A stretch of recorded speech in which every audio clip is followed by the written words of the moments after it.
आप सभी का दस्ता कोचिंग वाराणसी की ऑनलाइन क्लास में हार्दिक स्वागत है। आज हम बात करने वाले हैं, देखिए करंट अफेयर में जो हमारा टॉपिक है वो है आपका बजट है और बजट से जुड़ी चीज़ें जो हमारे एग्जाम के लिए महत्वपूर्ण हो सकती हैं उसके बारे में हम इस वीडियो में कवर करेंगे। तो चलिए देर न करते हुए वीडियो को शुरू करते हैं। देखिए अगर हम आर्थिक परिदृश्य की बात करें जो है बजट 23-24 के लिए पेश किया गया था, ठीक है। अब इसमें देखिए ध्यान देने वाली बात यह है, सबसे पहली चीज एग्जाम की दृष्टि से कि अगर 3 लाख रुपए तक की अगर कमाई है, आय है, तो उस पर 1% आपको टैक्स नहीं देना है, ठीक है। ये नई जो व्यक्तिगत आयकर प्रणाली के अंतर्गत 3 लाख से लेकर के, अगर देखिए 3 लाख तक तो नहीं लगेगा, लेकिन 3 लाख से जहां एक भी पैसा ज्यादा हुआ, एक भी रुपया, वहां पे आपको 5% देना होगा। और सबसे ज्यादा है 15 लाख से ऊपर अगर आपका है तब आपको 30% जो है क्या करना पड़ेगा, टैक्स देना पड़ेगा। इतना आप जानते रहिए कि सबसे इंपॉर्टेंट ये है कि 3 लाख तक आपको 1% भी ब्याज आयकर नहीं देना है, टैक्स। अब देखिए और क्या इंपॉर्टेंट है इसमें, इस बार के बजट में 7 सप्तर्षि जो है प्राथमिकताएं बताई गई हैं। क्या क्या बताई गई हैं? एक तो है अंतिम छोर तक पहुंचना, दूसरा है युवा शक्ति, ये नाम याद रखिएगा, तीसरा है वित्तीय क्षेत्र, हरित विकास, क्षमता उभारना, अवसंरचना और निवेश, समावेशी विकास। ये 7 आपके क्या है, अमृत काल की जो है। अमृत क्यों कहा गया है? क्योंकि आजादी का 75 वर्ष पूरा हुआ है। आजादी के 75 वर्ष पूरे होने पे ये जो बजट पेश हुआ है, जो आपको जानते हैं कि 1 अप्रैल से 31 मार्च इसका समय चलता है बजट का, फाइनेंशियल ईयर, तो इसमें जो है उस मौके पे इसको अमृत काल का जो है कहा गया है। स्वास्थ्य की बात की जाए तो सबका साथ सबका विकास, समावेशी विकास ये कहा गया है। इसमें देखेंगे तो 157 नए नर्सिंग कॉलेज स्थापित करने की बात कही गई है। ये आपके एग्जाम की दृष्टि से इंपॉर्टेंट है। अब देखिए कहां पे किन चीजों के लिए, किस मंत्रालय के लिए कितना पैसा आवंटित हुआ है। अगर हम रक्षा मंत्रालय की बात करें तो 5.94 लगभग 6 लाख करोड़ रुपया जो है उसको दिया गया है। सड़क परिवहन और राजमार्ग के लिए बात की जाए तो उसके लिए देख रहे हैं 2.70 लाख रुपए है। ये लाख में है, सब रेल मंत्रालय के 2.41 लाख रुपए है। कहने का मतलब रक्षा मंत्रालय के बाद सड़क परिवहन का है, फिर रेल मंत्रालय का है। गृह मंत्रालय का देखेंगे तो 1.96 है। रसायन और उर्वरक में 1.78 लाख करोड़ रुपए है। संचार के लिए 1.23 है। तो ये मुख्य मुख्य चीजें आपको ध्यान में रखनी है। और देखिए इसमें कुछ उपलब्धियां हासिल हुई हैं। ग्रामीण घरों को 9 करोड़ पेयजल कनेक्शन, ये लक्ष्य देखिए रखा गया है कि ग्रामीण घरों में 9 लाख जो है करोड़ लोगों तक जो है क्या किया जाए, पेयजल कनेक्शन पहुंचाए। और क्या है, पीएम किसान के तहत 11.4 करोड़ से अधिक किसानों के लिए 2.2 लाख करोड़ का नकदी अंतरण। और क्या है इसमें, और है पीएमएसबीवाई और पीएमजेजेवाई के तहत 44.6 करोड़ जो है ये बीमा कवर का जो है क्या किया गया था, लक्ष्य रखा गया। आगे देखिए चीजें क्या है इसमें, उपलब्धि क्या हासिल हुई है सरकार को। तो उपलब्धि में सबसे पहले तो यह है कि 102 करोड़ व्यक्तियों के लिए 220 करोड़ कोविड टीके लगाए गए। उज्ज्वला के तहत 9.6 करोड़ जो है क्या किए गए, कनेक्शन। और एसबीएम के तहत 11.7 करोड़ पारिवारिक शौचालय क्या किए गए, बनाए गए। आगे देखिए क्या है, अंतिम छोर तक पहुंचना। इसमें क्या है कि प्रधानमंत्री पीवीटीजी विकास मिशन की शुरुआत, कर्नाटक के सूखा संभावित क्षेत्र में धारणीय सूक्ष्म सिंचाई हेतु वित्तीय सहायता, 740 एकलव्य आदर्श आवासीय स्कूलों के लिए क्या किया जाए, आधिकारिक शिक्षकों की भर्ती करना। ये जो है क्या है, लक्ष्य आपका रखा गया है। और इंपॉर्टेंट देखिए क्या है, रुपया कहां से आता है कहां जाता है, तो इसमें बस इतना याद रखिए कि जैसे आयकर में देखिए 15%, भाई कमाई कहां से सरकार की, इनकम टैक्स से 15% है, केंद्रीय जो उत्पाद है उससे 7% है, निगम कर से 15% कमा रहा है। अब इसमें ध्यान क्या देना है, ऐसा थोड़ी कि सब परसेंटेज आपको याद ही रखना है। सबसे ज्यादा जो है वह ऋण और अन्य देयताओं से आता है, जो आप लोग बैंक से कर्ज लेते हैं, जो ब्याज के रूप में चुकाते हैं, उससे सबसे ज्यादा इनको फायदा हो रहा है, 34%। 34% के बाद देख रहे होंगे आप 17% आ रहा है वस्तु एवं सेवा कर। ये क्या है, ये जीएसटी है। फिर उसके बाद इनकम टैक्स है 15% और निगम कर भी 15%। ये आपको बस ध्यान रखना है। जाता कहां है सबसे ज्यादा पैसा, तो यहां पे देख रहे हैं कि सबसे ज्यादा 20% ब्याज के भुगतान में, जो सरकारें कर्ज लेती हैं विश्व बैंक से चाहे अदर कंट्री से, तो वो सब चीजें सबसे ज्यादा कहां जाती हैं, ब्याज के भुगतान पे 20%। और बात की जाए 18%, तो ये करों और शुल्कों में राज्यों का जो हिस्सा होता है उसमें जाता है। और उसके बाद केंद्रीय क्षेत्र की योजनाओं में 17% जाता है, जो सेंट्रल गवर्नमेंट की योजनाएं होती हैं। तो ये मुख्य मुख्य से 2-3 पॉइंट आपको याद रखना है। अब आगे बात की जाए तो देखिए अगर हम बात करें तो वित्त वर्ष 2023 से 27 के बीच 14,500 से अधिक पीएम श्री स्कूल बनाए जाएंगे, ठीक है। और क्या है, राष्ट्रीय शिक्षा नीति से शिक्षा में क्या किया गया है, परिवर्तन। आईआईटी की संख्या जो है 16 से 23, आईएम की संख्या 13 से 20, मेडिकल कॉलेजों की संख्या 387 देख रहे हैं, 648, और आईआईटी की संख्या 9 से बढ़कर 25 हुई है। ये आप याद रखिएगा। अगर वैश्विक मतलब अगर हम इंटरनेशनल सर्विस की बात करें, उसमें भारत का स्थान क्या है वैश्विक सेवाओं में, तो इसका सबसे बड़ा सेवा निर्यातक में 7वां सबसे बड़ा है। ये विश्व निर्यात का 4% इसका योगदान है, ये आपको याद रखना है। आगे क्या है देखिए, प्रमुख फसलों के शीर्ष 3 उत्पादक राज्य एवं उत्पादन वर्ष जो है आपका 21-22 के लिए। अब देखिए इसमें अगर बात की जाए चावल की, तो चावल उत्पादन में सबसे नंबर 1 पे है पश्चिम बंगाल, याद रखिएगा। उसके बाद तब उत्तर प्रदेश का है, फिर पंजाब। मतलब चावल के उत्पादन में पश्चिम बंगाल, फिर उत्तर प्रदेश, फिर पंजाब। गेहूं की बात की जाए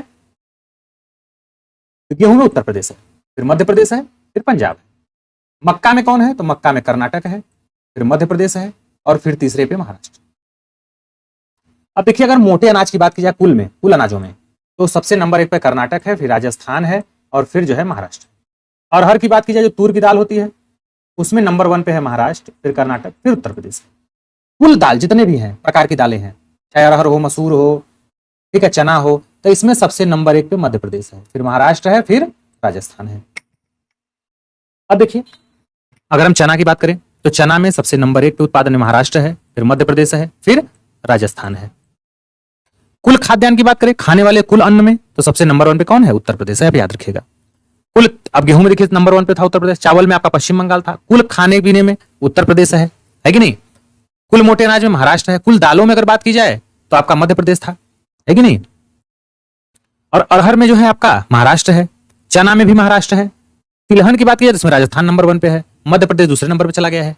कपास की बात की जाए तो कपास गुजरात में सबसे ज्यादा होता है उत्पादन, फिर महाराष्ट्र, फिर तेलंगाना।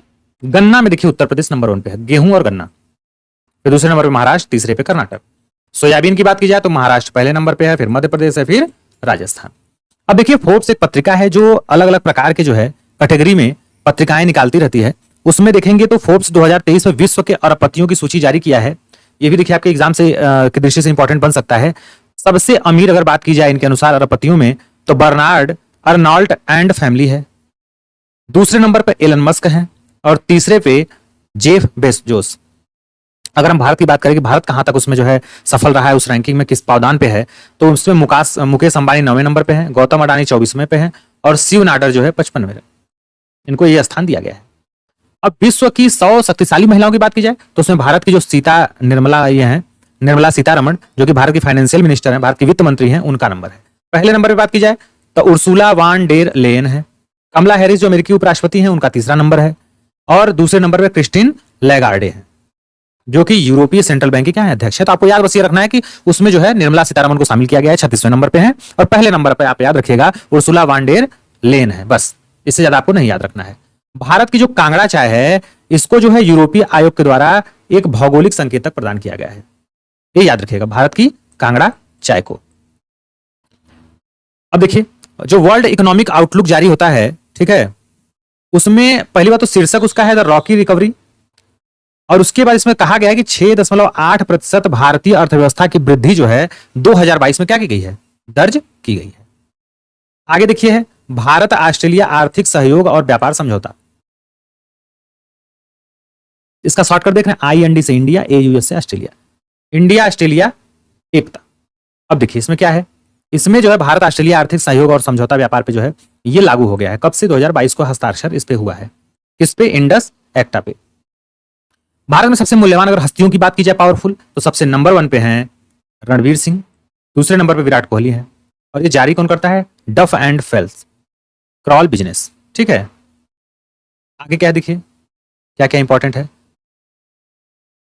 अब देखिए विश्व के सबसे बड़े 5 ब्रांड के नाम, the world top most valuable brand 2023। सबसे नंबर पे है अमेजॉन, अमेरिका का ही है, सब देखिए सब अमेरिका का है। एप्पल है दूसरे नंबर पे, गूगल है, माइक्रोसॉफ्ट है, वॉलमार्ट है, ठीक है। ब्रांड वैल्यू अगर रैंकिंग में भारत की बात की जाए तो ये 69वां जो है टाटा का है, इन्फोसिस का 150वां है, LIC का 212 है, एयरटेल का 299 है, रिलायंस का 310 है। अगर हम पेटीएम पेमेंट की बात करें तो इन्होंने UPI लाइट जो है लॉन्च किया है। ये देश का पहला जो है UPI लाइट करने वाला क्या है, बैंक है। UPI लाइट का मतलब होता है जो आप UPI यूज करते हैं फोन पे वगैरह ऑनलाइन पेमेंट करने के लिए, उसका एक सरलतम रूप है, ठीक है। जैसे 10 रुपया 5 रुपया आपको डेली खर्च करना होगा छोटे लोगों के लिए, 1 रुपया हो गया, 2 रुपया, 10 रुपया, 20 रुपया, 50 रुपया, ये इसके लिए। उत्कर्ष 2.0 क्या है? तो ये गवर्नर के द्वारा जो है हमारे 2023-25 की अवधि हेतु जो है मध्यम अवधि कार्यनिधि रूपरेखा का क्या है? एक लोकार्पण है। केरल की बात की जाए तो इंपॉर्टेंट क्यों है? क्योंकि नवंबर 2022 में बैंक दर के आधार पर एक समान स्वर्ण कीमत लागू करने वाला देश का ये पहला राज्य बना है, याद रखिएगा। विश्व जोखिम, अगर रिश्वत जोखिम सूचकांक की बात करें तो इसमें पहले नंबर पे नॉर्वे है, और भारत का जिक्र आए तो भारत यहां पे कहां पे है बताइए? किस नंबर पे है? 86वें नंबर पे। किस नंबर पे है? 86वें नंबर पे। आगे देखिए क्या इंपॉर्टेंट है हमारे लिए। प्रथम भारत पशु स्वास्थ्य शिखर सम्मेलन, ये पशु के स्वास्थ्य का जो है एक शिखर सम्मेलन हुआ था। कहां पे? ये पहली बार हुआ है। कहां पे? NASC कॉम्प्लेक्स, नई दिल्ली में। और कौन आयोजित किया है? भारतीय खाद्य एवं कृषि परिषद, ICFA, ठीक है। और इसके सहयोगी विभाग जो है पशुपालन और डेयरी विभाग। तो याद रखिएगा सबसे प्रथम बार, पहली बार ऐसा हुआ है कि पशुओं के लिए जो है एक शिखर का आयोजन जो है सम्मेलन हुआ है, ठीक है। कहां हुआ है? दिल्ली में, याद रखिएगा। गरीबी सूचकांक की बात की जाए वैश्विक, तो इसमें देखिए भारत की स्थिति क्या है और विश्व में और देशों की क्या स्थिति है। तो सबसे बड़ी चीज की भारत की स्थिति में देखा जाए तो ये सबसे तेजी से कमी करने वाले शीर्ष 20 देशों में शामिल हो गया। बहुत तेजी से अपने जो है गरीबी को दूर कर रहा है भारत, ठीक है। अब इसमें अगर हम बात की जाए तो इसमें देखिए 3 आयाम है गरीबी के। एक तो उनका जो है स्वास्थ्य, शिक्षा और उनका जो लाइफ स्टाइल है, जीवन स्तर है, इसमें भी अलग अलग है। देखिए 21.2% ग्रामीण है और 5% जो है क्या है? गरीबी अभी शहर में है। अब देखिए सर्वाधिक अगर गरीब की बात की जाए, देखिए तो राज्य में सबसे नंबर 1 पे बिहार है, सबसे गरीब बिहार है। दूसरे नंबर पे झारखंड है, फिर तीसरे नंबर पे कौन है? उत्तर प्रदेश। तो याद रखिएगा उत्तर प्रदेश का गरीबी के मामले में, निर्धनता के मामले में तीसरे नंबर पे है स्थान। और क्या इंपॉर्टेंट है? अगर हम उत्तर प्रदेश में देखिए यूपी स्पेशल की बात करें तो सर्वाधिक बहुआयामी गरीब जिले की बात की जाए तो श्रावस्ती नंबर 1 पे है, और सबसे कम में गरीब लखनऊ है। ये याद रखिएगा, श्रावस्ती सबसे ज्यादा गरीब जिलों में और सबसे कम में लखनऊ है, इतना आप याद रखिएगा। मानव विकास रिपोर्ट की बात की जाए तो विश्व के इसमें 191 देश शामिल हुए थे। इनमें 4 भागों में डिवाइड किया गया था। अति उच्च जो है उच्च मानव विकास वर्ग है, उच्च मानव विकास वर्ग है, मध्यम है और निम्न है। इसमें अलग अलग देशों का रैंक है। तो इसमें जो हमें याद रखना है मानव विकास सूचकांक में, वो पहले नंबर पे कौन है? स्विट्जरलैंड है, ये याद रखना है आपको, ठीक है। और भारत की स्थिति क्या है? तो भारत की स्थिति की बात की जाए तो वह 132वें नंबर पे है, बस आपको इतना याद रखना है। विश्व कप में देख लीजिए सबसे नंबर 1 पे कौन है और भारत की स्थिति क्या है? मानव विकास सूचकांक में 132 है। विश्व निवेश रिपोर्ट, कहने का मतलब कोई भी कहीं पे भी किसी देश में पैसा इन्वेस्ट कर रहा है, जिसको FDI कहते हैं, ठीक है। तो उसमें क्या है रिपोर्ट है उसकी? तो उसमें यह कहा गया है कि सबसे ज्यादा शीर्ष 3 अगर अर्थव्यवस्थाओं की बात करें तो अंतरप्रवाह, बहिर्प्रवाह। तो अंतरप्रवाह वर्ष में USA नंबर 1 पे है, फिर चीन है, फिर आपका क्या है? हांगकांग है, चीन का ही। और बहिर्प्रवाह में कौन है? तो USA है, जर्मनी है और जापान है, ये याद रखिएगा। अब देखिए भारत का अगर स्थान किया जाए बात तो 7वां स्थान है, ठीक है। भारत का कौन सा स्थान है FDI अंतरप्रवाह में? तो ये है 7वां। राष्ट्रीय बहुआयामी गरीबी सूचकांक MPI की बात की जाए तो इसमें 3 आयाम थे। इसमें जैसे पहले उसमें मैंने बताया था आपको स्वास्थ्य, शिक्षा और रहन सहन। इसमें बस आपको याद ये रखना है कि कच्चे इस्पात के उत्पादन में जो है इसमें देखेंगे तो चीन नंबर 1 पे है, ये है। और इसके बाद क्या देखेंगे? ये देखिए यहाँ पे अलग अलग जिलों का नाम जो भी बता चुका हूं मैं ऑलरेडी, लखनऊ और ये श्रावस्ती वाला, ठीक है। अब देखिए बाकी आप देख लीजिएगा जो आपको अगर अलग से एक्स्ट्रा पढ़ना हो तो। रैंप योजना क्या है? तो रैंप का पूरा नाम ही है rising and accelerating MSME performance. ये केंद्रीय मंत्रिमंडल के द्वारा इसको स्वीकृति प्राप्त होती है। विश्व बैंक से भी क्या है, ये एक तरह से प्रोत्साहित है। देखिए ये काफी इंपॉर्टेंट क्वेश्चन आपके एग्जाम में बनेगा, most important. Uttar Pradesh electric वाहन नीति। देखिए सरकार पर्यावरण को सुरक्षित रखने के लिए, पर्यावरण प्रदूषण को कम करने के लिए इलेक्ट्रिक वाहनों पे ज्यादा जोर दे रही है, तरह तरह की स्कीम ला रही है, तरह तरह की छूट दे रही है। तो इसमें आपको ये याद रखना है कि सबसे बड़ी चीज ये है कि इसमें आपको पहले 3 वर्ष उत्तर प्रदेश में खरीदे गए जितने भी रजिस्ट्रेशन, जितने भी किए गए इलेक्ट्रिक वाहनों पे, उसमें 100% रोड टैक्स में छूट मिलेगा आपको, और पंजीकरण शुल्क से भी। रजिस्ट्रेशन में 1 रुपया भी आपको देना नहीं है, 100% पूरा छूट है, ये आप जानते रहिए बस। अब देखिए महारत्न कंपनी और नवरत्न कंपनी की बात है तो REC को हाल ही में जो है महारत्न कंपनी का दर्जा दिया गया है, ठीक है। REC को किसका दर्जा मिला है? तो कहेंगे कि महारत्न जो है कंपनी का दर्जा क्या है आपको मिला है। और ये महाराष्ट्र की कंपनी है और ये 12वां जो है महाराष्ट्र कंपनी है। अगर इसके हम फुल फॉर्म की बात करें तो रूरल इलेक्ट्रिफिकेशन कॉर्पोरेशन लिमिटेड इसका फुल फॉर्म हो सकता है, कभी कभी एग्जाम में आपसे पूछ सकता है, तो ये जानते रहिए। अब देखिए अब इससे हमको इंपॉर्टेंट क्या है कि इसको पहली बात तो 12वीं महारत्न का दर्जा मिला, पहला चीज। दूसरा ये महाराष्ट्र की कंपनी है। अब देखिए इसमें है क्या चीज कि इसमें आपको ये याद रखना है कि कुल 12 जो है महारत्न कंपनियां हैं। नाम याद रखिए, भेल है, फिर उसके बाद BPCL है, फिर CIL है जिसको कोल इंडिया लिमिटेड कहते हैं, गेल इंडिया लिमिटेड गेल है, Indian oil corporation limited IOCL है, NTPC लिमिटेड है, oil and natural gas corporation limited है जिसको ओएनजीसी कहते हैं। Steel authority of India limited है जिसको सेल कहते हैं। Power grid corporation of India limited है जिसको पीजीसीआईएल कहते हैं। हिंदुस्तान पेट्रोलियम कॉर्पोरेशन लिमिटेड है जिसको एचपीसीएल कहते हैं। पावर फाइनेंस कॉर्पोरेशन लिमिटेड कहते हैं जिसे पीएफसी कहते हैं। और आरईसी जो कि हाल ही में शामिल हुआ है, इससे पहले 11 जो है भारत में कंपनियां थी, तो जो है आपके 12वां ये शामिल हुआ है। अगर हम राज्य खाद्य सुरक्षा सूचकांक की बात करें तो राज्यों में अगर हम देखें तो सबसे बड़ी चीज ये है कि विश्व खाद्य सुरक्षा दिवस 7 जून को मनाया जाता है। इसी अवसर पे ये जो है सूचकांक जारी हुआ है। तो अगर हम शीर्ष 5 राज्यों की बात करें तो जिसमें पश्चिम बंगाल और मध्य प्रदेश क्या है, ये 5वें नंबर पे। और सबसे ज्यादा किस नंबर 1 पे कौन है? तमिलनाडु है 82 अंक के साथ। तमिलनाडु के बाद है गुजरात, गुजरात के बाद महाराष्ट्र, महाराष्ट्र के बाद हिमाचल प्रदेश है। छोटे राज्यों में बात की जाए तो सबसे नंबर 1 पे जो है गोवा है, मणिपुर है, मेघालय जो है 5वें नंबर पे है, ये जानते रहिए। और केंद्र शासित प्रदेश में देखिए जम्मू कश्मीर जो है पहले नंबर पे है, फिर राजधानी क्षेत्र दिल्ली है, फिर चंडीगढ़, ये जानते रहिए। इसके बाद आगे वीडियो में मैं वैज्ञानिक जो है परिदृश्य बताऊंगा, उसके बाद हमें लगता है करंट अफेयर 1 ईयर का मोटी मोटा आपका खत्म हो जाएगा। तो ठीक है, अगर आपको वीडियो पसंद है तो लाइक शेयर सब्सक्राइब करना मत भूलिएगा और कोई सुझाव हो तो बेझिझक जो है कमेंट बॉक्स में जरूर दीजिएगा। तो चलिए मिलेंगे नेक्स्ट वीडियो में नए टॉपिक के साथ, तब तक के लिए थैंक यू।